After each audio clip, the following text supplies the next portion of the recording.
How many? How many? How many? How many? 1, 2, 3, 4, 5, 6, 7, 8, 9, 10. 1, 2, 3, 4, 5, 6, 7, 8, 9. All right, what did I get up to? Hello, and welcome to a new episode of How Many, the only podcast on the internet that counts. I am one of your hosts, Jesse Jackson.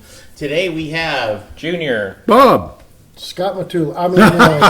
Very great. Yes, we do, and we are Scottless. Now, we don't know for how long. He may make a surprise, shocking appearance at some point in the middle of the podcast. do we need the ticket drop with the opening and closing of the door to the studio? Like when Carlton Maxwell opens and leaves. Play his intro music. I'm back, you MFers! So, we're all about being timely here. You can count on a new episode every week from us. That was without recorded fail. like 7 months ago. Yes. So in that spirit, are the Cowboys ever going to get rid of Jason Garrett? I predict not only will they get rid of him, but they will hire former Packer coach Mike McCarthy. You heard it here first. Wow. What a hot sports opinion. It shocks you. It shocks you. Yes, as we record this, is February 8th. It is the Saturday after the Super Bowl. And we did want to talk a few minutes about the Cowboys. So the less said about our last season, better.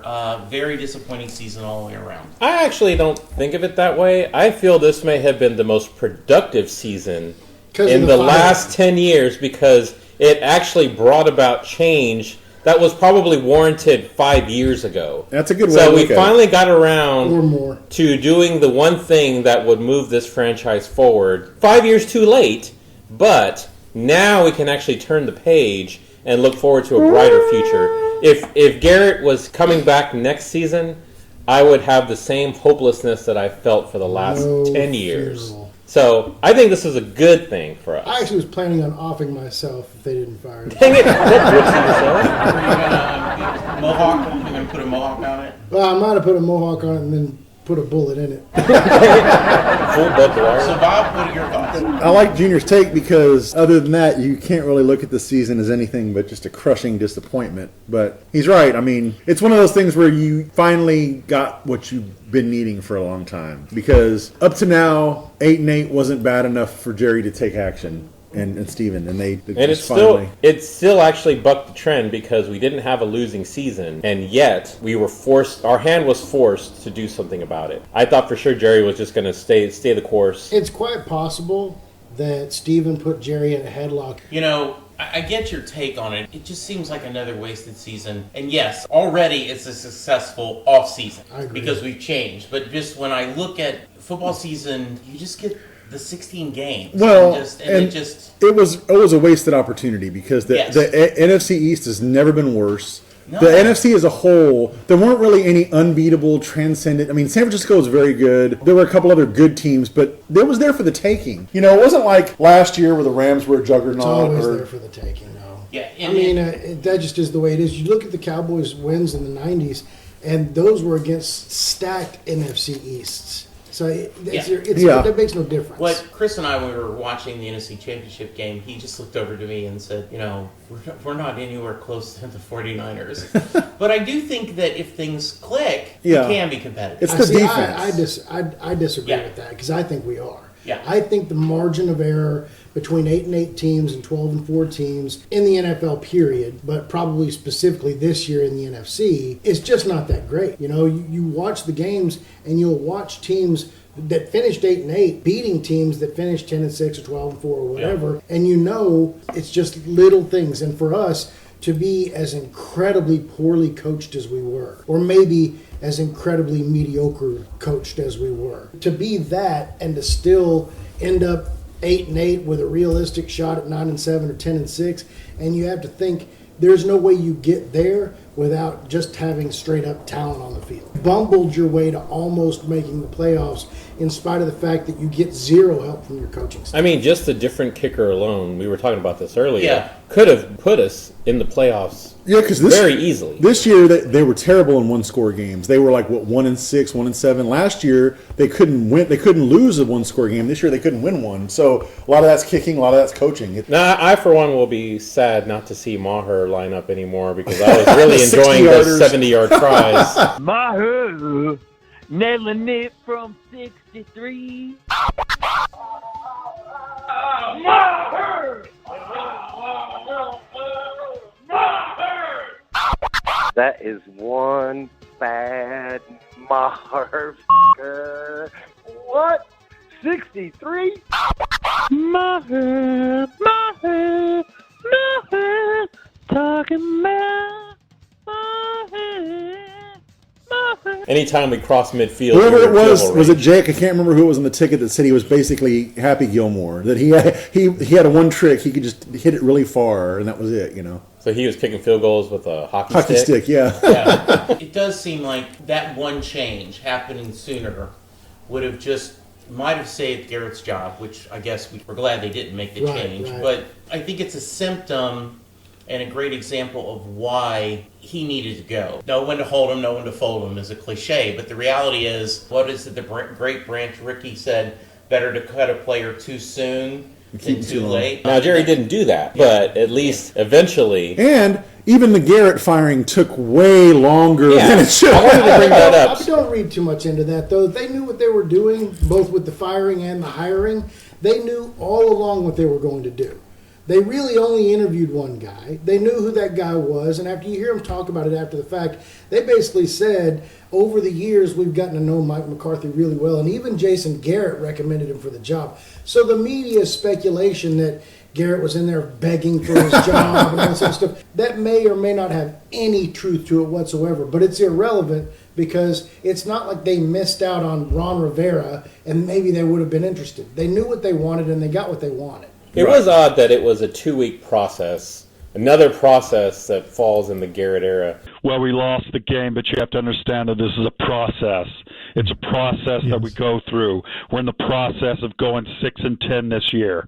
Okay, so you got to be patient. Processes take time. It took them so long to make a definitive decision, come out in the media and say he's gone.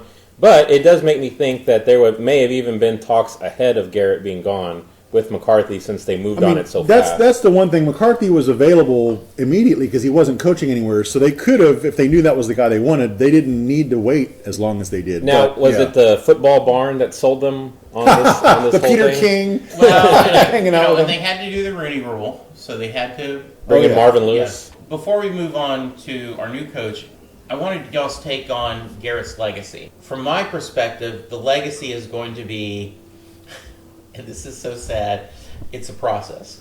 Because one of the things that, as you guys know, I was in the job hunt for the last month.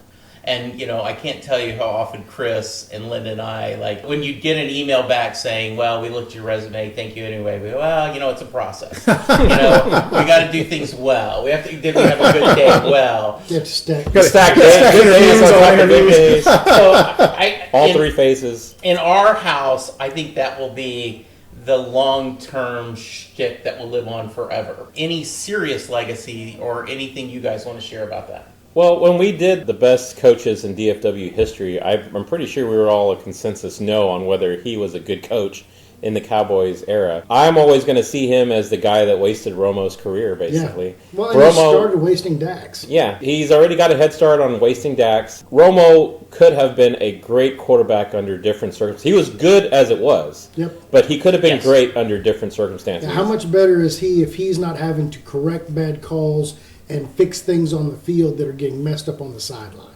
Yeah. That, for me, the Garrett will always be the guy. I think he wasted or had the opportunity with 2 full cores. He had an entire team that was built to win, that did win somewhat. You know, we had a 13-3 season and that kind of stuff. But you've got Romo, you've got Dez, you've got a good offensive line.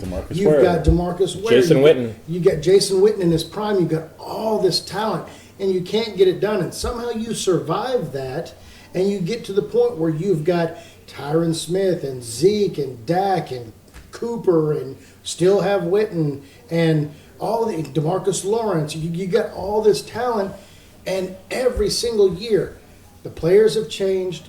All of the assistant coaches have changed. He's brought in his own guys to run the offense, to run the defense. He got everything that he wanted. And so that's one of the things when people say, well, Jerry's always, he got everything he wanted. And he was 8-8, 8-8, 8-8, 9-7, 7-9, 12-4, 4-12. He is the most mediocre coach in the history of 10-year coaches.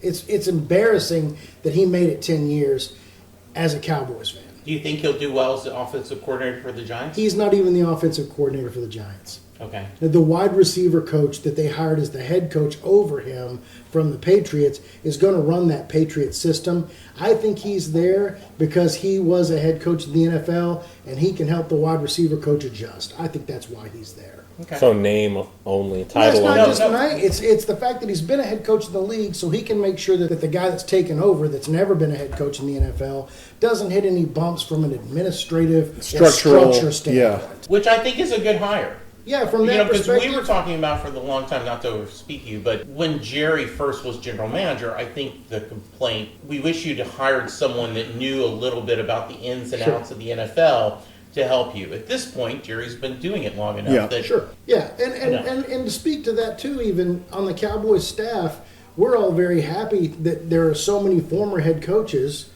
that are now assistants on the Cowboys staff. None of them were successful head coaches. Right. But we're really happy that somebody that rose to that level is now an assistant on our staff. From that perspective, I get it. But I guess, and this may be just me personally, but probably not, my hatred for Garrett runs so deep that I can't see that as anything but a failure for them. I think, if anything, if he learns anything from Garrett after having been working with Bill Belichick, he's moving backwards. Maybe he'll be learning what not to do. Maybe that's what he's there for. We better go out and get a good nose tackle this year and amp up that defensive line, because you can bet you're going to see Saquon Barkley get 30 carries a game. Media will have a field day, especially this coming season, if we happen to lose one of those Giants games. Yeah, that will be They'll insanity. Or there'll be lots of shots of Garrett on the sideline in his Giants with his gear. utility belt. I wonder if he gets to I don't think he gets to keep the utility belt. as a coordinator. So, Gary, you probably can speak of this more than we do, but I went to Memphis for a week. Put that on the bragging band. And we got into an Uber, and the guy had cowboy mats on his car. And so Linda's like, Cowboy fan. Yeah. So I go, are you excited about McCartney? Doesn't matter. As long as we have Jerry as an owner, nothing is going to change. So one, it always cracks me up, the amount of Cowboy fans that are out when you travel. You always run into someone. We were at B.B. King's restaurant bar, and they had a blues band playing, and one of them, the bass player, huge Cowboy fan, he says, I'm still loving my Cowboys. And somebody else was a Chiefs fan or 49ers fan and everything back and forth. First off, I just think that's great that there's so many Cowboy fans, but do we think this hire of someone of this caliber is enough to make a difference? It should be. I mean, you've got a proven winning coach. He's gone to a Super Bowl. He's won a Super Bowl. Got a lot of time in the league. It didn't end well in Green Bay, but in my opinion, he got sabotaged by Rodgers. That was.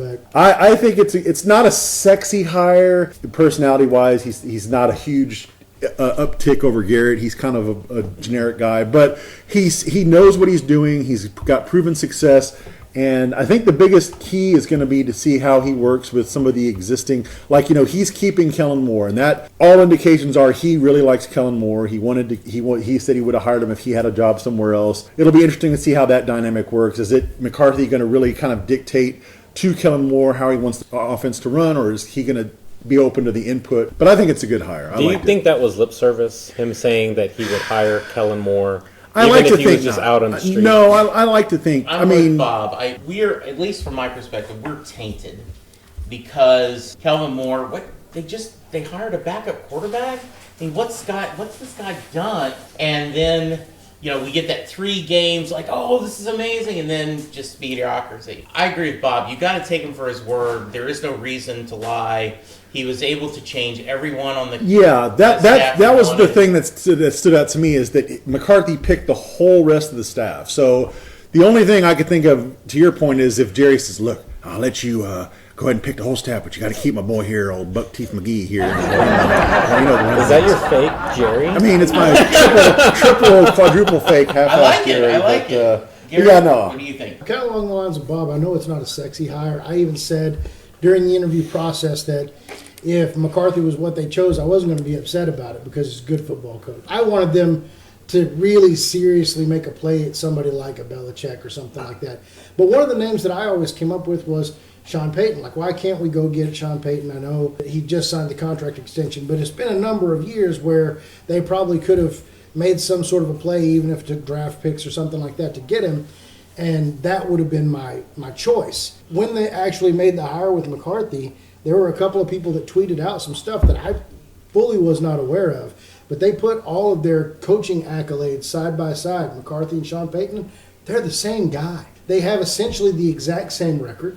They've won the same number of division titles. They've won the same number of Super Bowls. They've made the same number of NFC title game appearances. They're the same guy. It's just that one of them has the big personality. And has Sean Payton. Previous ties to the Cowboys, too. Yeah, but his previous ties with the Cowboys aren't the reason why he's revered around the league. No, just he can work with Jerry. Yeah, well, I think that that's such an overrated aspect to this, because I've heard it said by a couple of different people, and I listen to guys like, Broadus, whenever you do Talking Cowboys, back when he was with Cowboys.com. You hear him talk about when he was in the building and the way that the coaches interact with the front office guys like Jerry. And what it really boils down to is they get what they take. Parcells got whatever he wanted because he's Bill Parcells. Jimmy got what he wanted because he's Jimmy. Those are alphas. They walk in the room, they say, I have to have that, and they get that.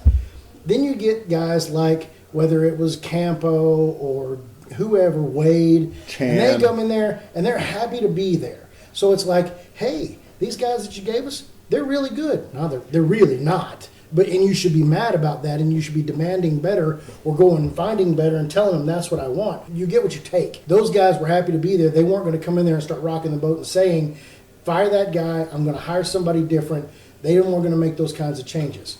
I think McCarthy will. I think he already has. I mean, if we talk about Kellen Moore getting kept as the offensive coordinator, and we can debate whether or not that was Jerry mandated or even Jerry requested, but I think everybody also kind of thought we should be keeping Kitten and Colombo. Where are they at? They're gone, because that's not who McCarthy wanted. Yeah, Colombo was kind of shocking that they didn't. But then he turned around and kept Nussmeier and moved him over to quarterback coach, which, by the way, for the 6 people that are going to listen to this, if I ever hear one more person say, why are they making the tight ends coach the quarterback coach? For God's sake, Google that man's name. I know it's spelled funny. Yeah. He spent his entire career as a quarterback, then as a quarterback coach and an offensive coordinator for 15 years, and then we made him the tight end coach for 1 year. He's not a tight ends coach. The question should have been, why are we making this quarterback guy a tight ends coach? Exactly. So do you think they're better off having McCarthy, who's had the previous head coaching experience, over one of the hotshot coordinators like Roman or Saleh? Do you think? I mean, crapshoot either way. Or the college guy. Yeah. That's what I was Or the thinking. college guy. They may go after a Lincoln Riley or somebody like that. I was not upset with the hire. I thought it was a competent hire, that he would be a solid coach. It was nobody's top pick. No. Jerry's. He kind of reminds me, he makes me think of a competent version of Wade. Because he has a Wade-ish personality, but he seems like he knows a little bit more about how to manage a team than I think Wade probably did. He just didn't. I'm here. Surprise, I'm here. So I'm not. These are good clutches, I Jerry. don't think this is unusual. I mean, I'm not this wild take, but I really believe also that his year off really helped him. He took it seriously. I mean, all that of us prep. who have lost jobs. Yeah.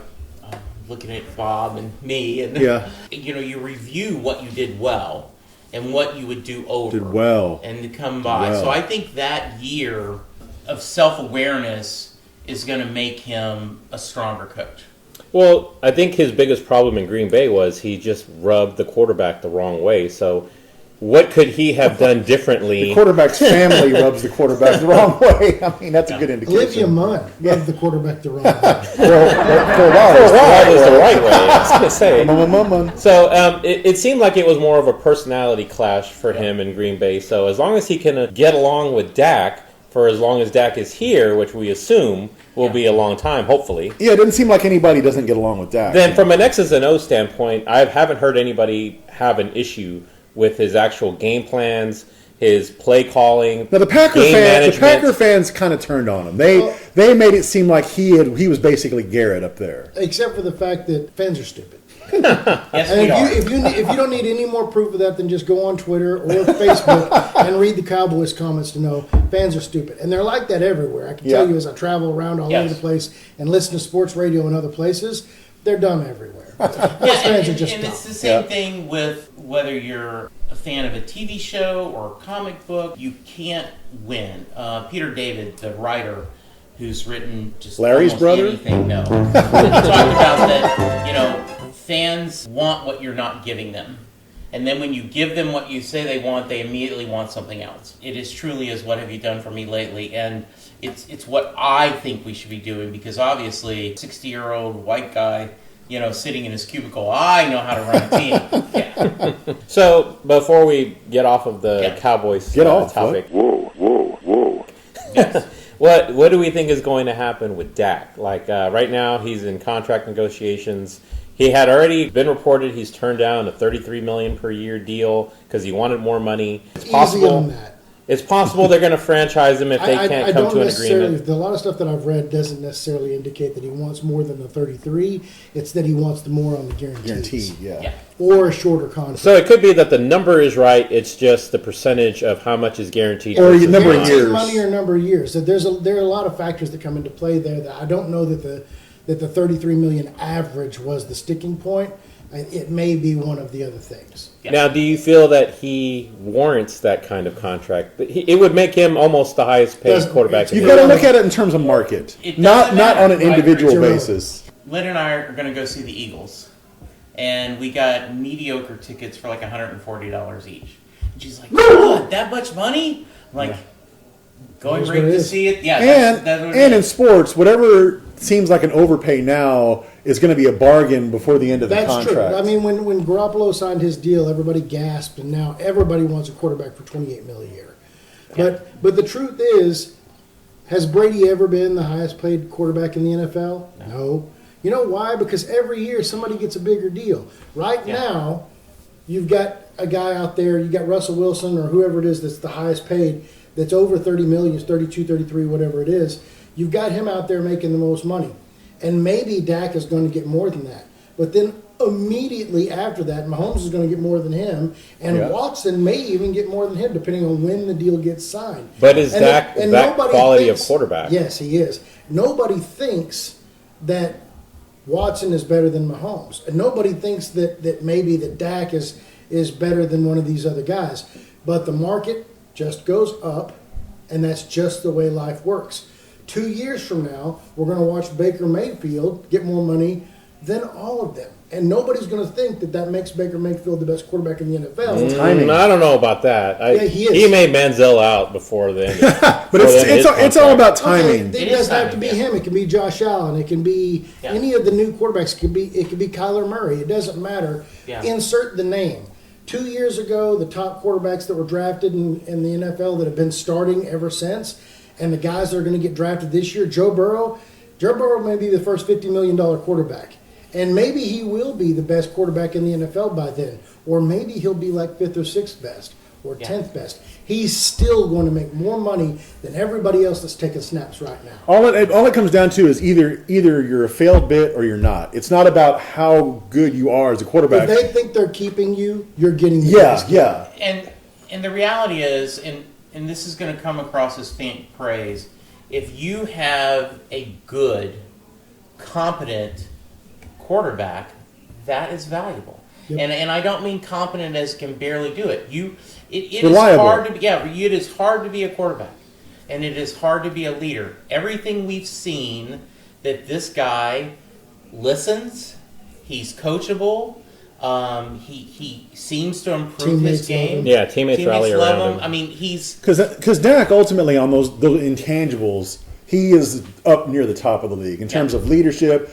Everybody on the team follows him. He's great. And in he's the locker very room. durable. He hardly ever gets hurt. he's hardly ever injured. He no off the field issues even remotely close to anything. I mean, there's so much good about him. You know, and 4,900 yards and 30 touchdowns is nothing to sneeze No, at. no. Exactly. And it's even more impressive when you consider he was getting no help from the sideline. yeah, Right. exactly. And I will say this, before last offseason when they were talking about extending him, I felt way worse about it.